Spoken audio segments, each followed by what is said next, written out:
tous. Je suis content. Je suis content de refaire une vidéo. En fait, ça me plaît bien. Par contre, j'ai pris un petit peu de recul sur la première. Il y a quand même pas mal de défauts. J'ai dû dire à peu près 200 fois donc. Je vais essayer de moins le dire parce que c'est pas terrible. Enfin, on va progresser, hein. C'est le but de cette chaîne, de s'élever.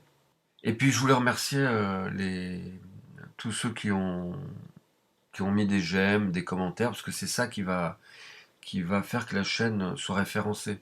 Parce qu'à l'heure actuelle, quand on tape alchimie spirituelle, je suis pas sûr qu'on trouve, qu'on trouve le contenu. Donc voilà, j'ai dit donc. Bon, c'est pas grave.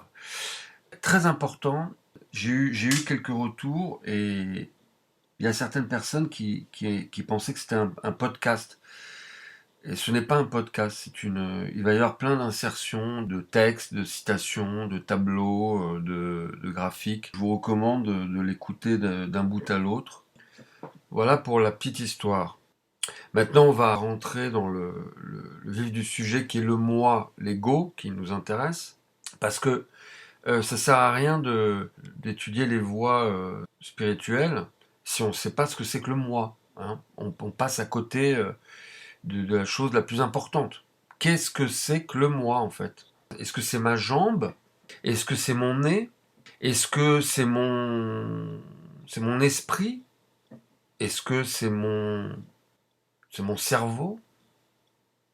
Bon, toutes ces questions, vous vous les êtes posées 1 milliard de fois sans avoir forcément les réponses. Donc on va essayer d'éclaircir tout ça du point de vue de la psychanalyse. Ce sera la première vidéo sur le moi. Il y en aura 3 autres qui traiteront du moi du point de vue de la philosophie, une troisième du point de vue des neurosciences, et une quatrième du point de vue de la spiritualité et de la métaphysique. Et c'est celle qui nous intéressera le plus. Mais je voulais traiter un petit peu de tous les aspects. Donc là, c'est bien un condensé sur la psychanalyse. Et je vais prendre 2 penseurs très importants, les plus importants, qui sont Freud et Carl Gustav Jung, que j'apprécie tout particulièrement. Je vous dirai pourquoi tout à l'heure. Alors la dernière fois, j'ai dit que l'ego n'était pas un terme occidental, parce qu'en fait, en Occident, on parle plus d'orgueil, d'égocentrisme ou d'égoïsme. Vous savez tous que l'orgueil fait partie des 7 péchés capitaux, ou vices, que l'Église a fixé à peu près vers le XIIIe siècle.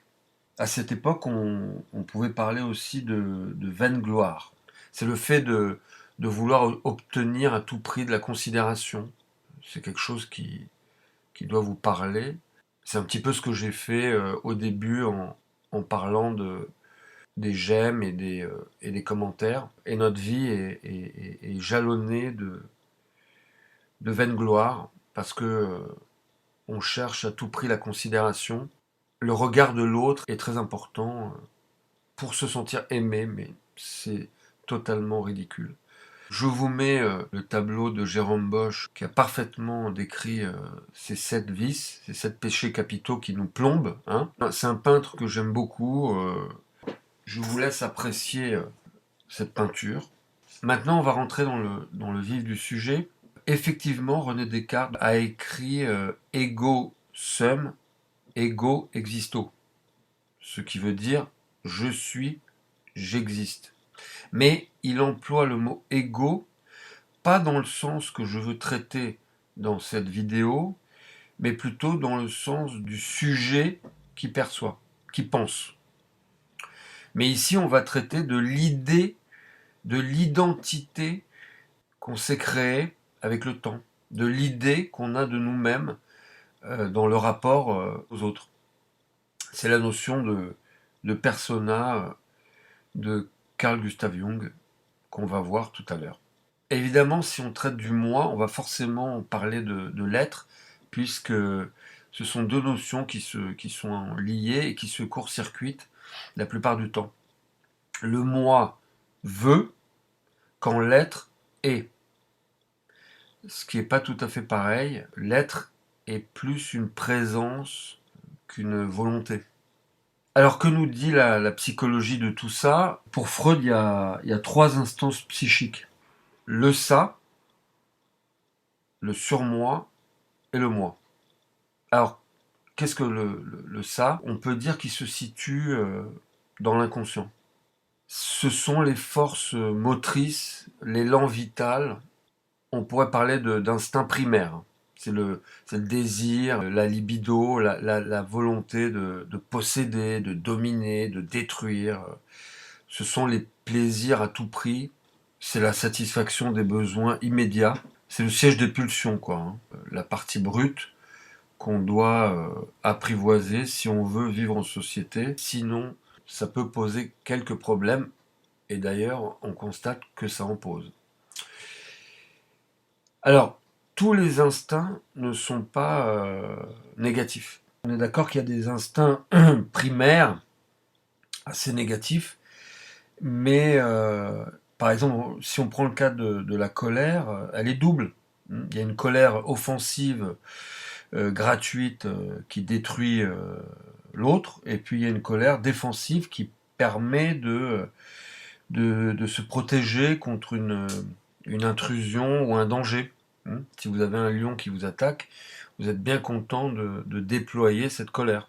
Et il y a des instincts positifs et même nécessaires qui permettent de survivre, hein, comme l'instinct de reproduction, de protection, etc. Donc on a deux formes d'instinct, une plutôt positive et qui permet de persévérer dans l'existence, et l'autre qui nous entraîne vers le chaos. Alors voilà pour le ça, mais heureusement que il y a le surmoi qui va canaliser le ça, qui l'empêche de transgresser les limites. C'est un petit peu l'autorité parentale, les interdits, les normes qui nous ont été fixées dès le plus jeune âge. Tu dois pas faire ci, tu dois pas faire ça, ne fais pas caca par terre, ne tire pas les cheveux de ton copain, prête-lui ton jouet, etc., etc. Puis, c'est la société qui va prendre le relais et qui va nous imposer sa morale pour qu'on puisse vivre ensemble, hein, plus ou moins correctement. Ne pas tuer, ne pas violer, massacrer son voisin pour une différence d'opinion. Bref, c'est l'éducation qu'on a reçue de nos parents, de nos professeurs. C'est de cette façon qu'une cité peut prospérer sereinement. C'est l'antithèse du chaos, on appelle ça l'ordre. On voit bien que cette instance, le surmoi, va créer chez nous, dans notre inconscient, une multitude de refoulements, de renoncements, de frustrations, de culpabilité.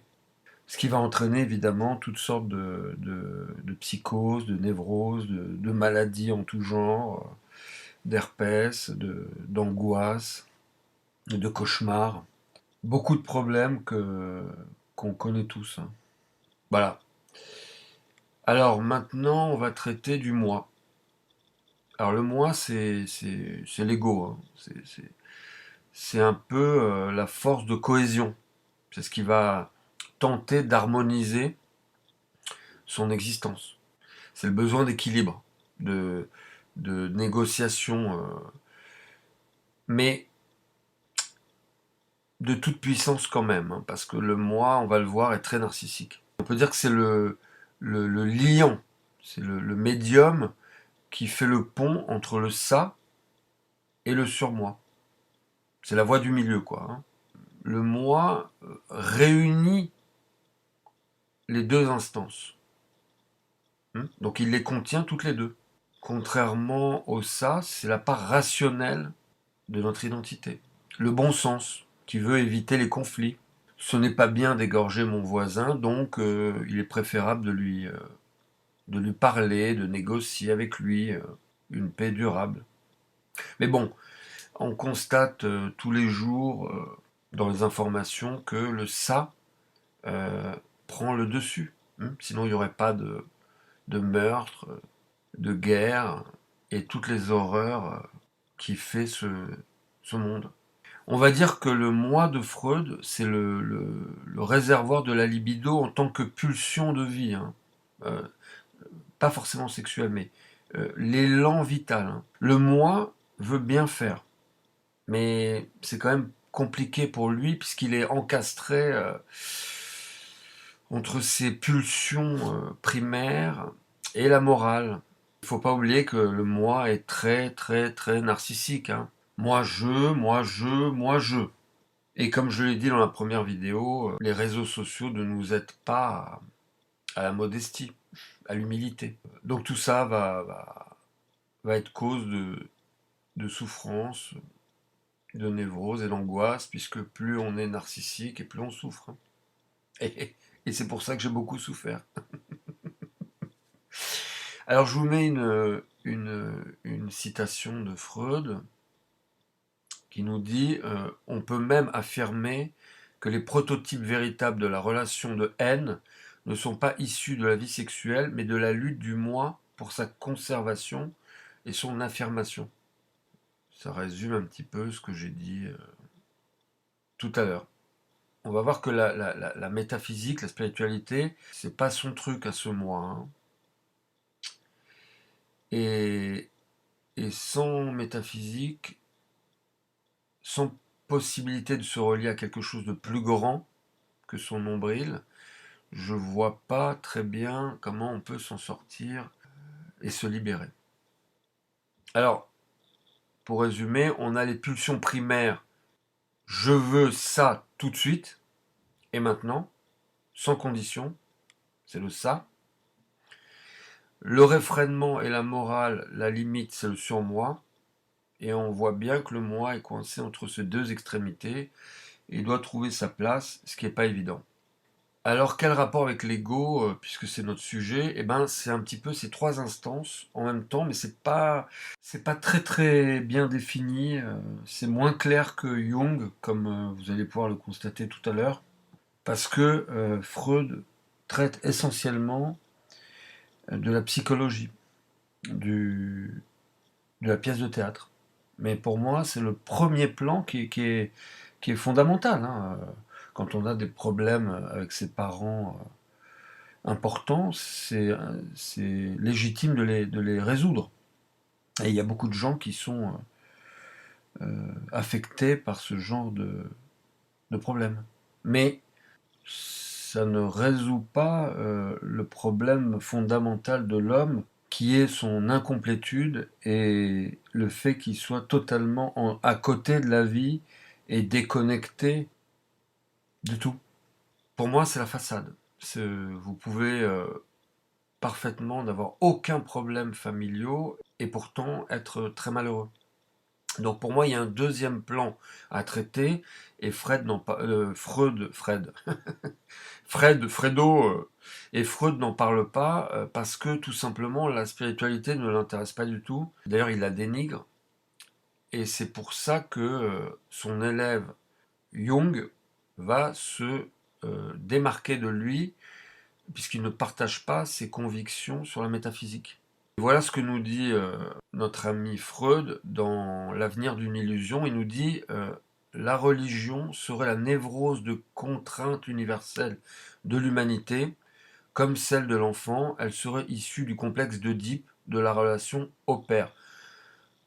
Voilà comment il considère la religion, la spiritualité, ce qui est pour moi très réducteur. Et on ne peut se libérer qu'en accédant au deuxième plan. Vous le comprendrez dans les prochaines vidéos. Je vous mets une autre petite citation que j'aime bien. Le moi n'est pas maître en sa demeure. Voilà. Donc évidemment, c'est à résumer. Hein. Je n'ai pas pu traiter tous les aspects et puis je ne suis absolument pas spécialiste de psychanalyse.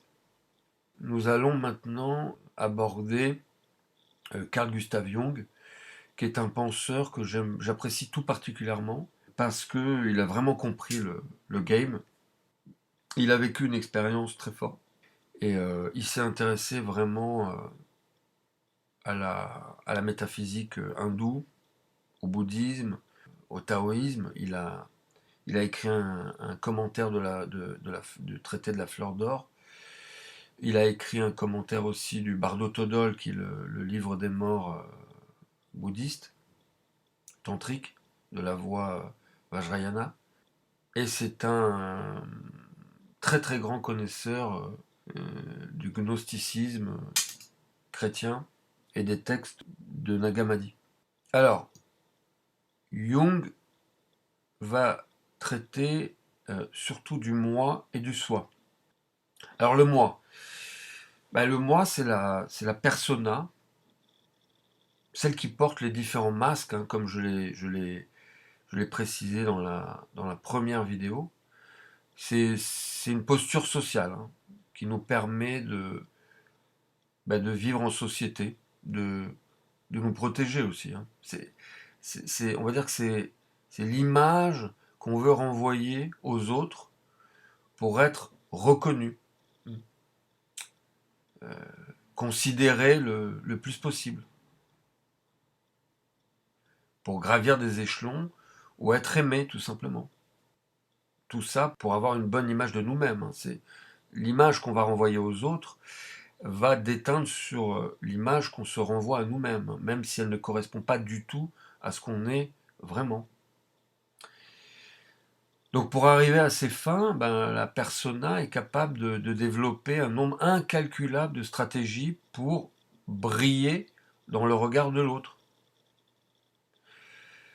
Alors c'est très pratique de porter des masques et nécessaire pour se protéger, pour s'adapter en société, mais le danger est de s'identifier à ces masques, à cette identité fictive qu'on s'est construit avec le temps, et de ne plus savoir qui nous sommes vraiment. C'est le danger. Alors cette apparence de nous-mêmes, ce reflet totalement artificiel, il est très pratique parce que il nous permet de cacher nos travers, hein, et tout ce qui nous déplaît chez nous. Donc on va mettre sous le tapis tout ce qu'on veut pas voir, hein. Et ça nous rappelle un petit peu le ça freudien, c'est-à-dire nos pulsions démoniaques, nos pulsions inavouables. Et c'est ce que Jung appelle l'ombre. Mais on va pas le traiter dans cette vidéo. On verra, je ferai sûrement une vidéo sur Jung et on traitera de l'ombre plus en détail. Voilà, on a le moi et puis on a le soi qui est proche de l'Atman, de la métaphysique indienne, mais pas totalement. Ici, euh, le soi, c'est le centre qui englobe tout, c'est l'être, qui réunit en son sein toutes les oppositions, tous les contraires. C'est en quelque sorte notre être transcendantal, notre part divine. C'est ce qui permet de nous sentir complets, entiers, connectés avec les forces du cosmos, de faire un avec tout. C'est ce à quoi tout le monde aspire, hein. Alors dans le soi, le paraître n'a pas d'importance, mais il n'existe pas, hein. Contrairement au moi, qui ne cherche qu'à paraître. L'admiration du moi narcissique, le culte de l'image est remplacé par quelque chose de plus vrai, de plus vaste, de plus profond, la sensation d'être unifié de l'intérieur. Le soi, c'est en définitive l'archétype du Christ. L'archétype, et non le Christ. C'est la pierre philosophale, hein, pour Jung. C'est la quintessence de toute chose, et c'est le centre de la croix chrétienne, l'équilibre. La math égyptienne. Et cet équilibre, ce centre, est un processus que Jung appelle l'individuation. On devient un véritable individu, individuum en latin signifie non pas individualisme, mais que l'on ne peut pas être coupé, qu'on est indivisible. Et c'est ce processus qui nous permet de retrouver cette complétude perdue. Alors si ce travail d'individuation n'est pas accompli vers les 40 ans, le risque est de sombrer dans le narcissisme, dans l'individualisme, dans l'égoïsme et dans la névrose. En 2 mots, le moi dissèque, cloisonne, rejette et le soi intègre. Une petite citation de Jung qui résume parfaitement le soi.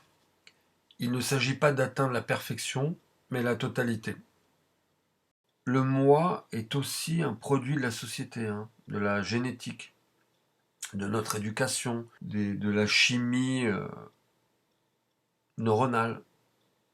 Et tout ça, je l'ai expliqué dans la première vidéo, ce sont nos conditionnements innés. Et on va essayer de s'en libérer. C'est un petit peu le but de cette chaîne. Voilà, j'espère que j'ai été assez clair, en espérant que cette vidéo vous a plu. En tout cas, moi, je me suis amusé à la faire. Ça m'a éclairci un petit peu les choses. Et la prochaine vidéo sera sur les sciences cognitives, le moi perçu par la neurologie. Donc on aura tout l'aspect scientifique. Voilà, écoutez, je vous salue et puis je vous souhaite plein de belles choses. Je vous dis à très vite.